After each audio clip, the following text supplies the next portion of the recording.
সেই পরিস্থিতিটা হচ্ছে না। সেই জন্য কি বলছেন যে এই, এই অভ্যাসটা আমাদের করতে হবে।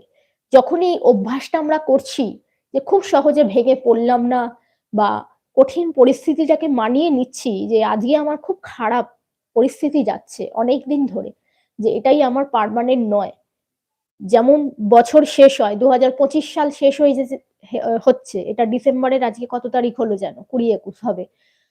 এরপরে আমাদের নতুন বছর পড়ছে, শেষ হয়ে যাচ্ছে কিন্তু। চিন্তা করে দেখুন ২০২৫ সালের জানুয়ারি টু ডিসেম্বর অব্দি আমরা যা কিছু কর্ম করলাম সমস্ত স্মৃতি হয়ে থাকবে। ঠিক আছে?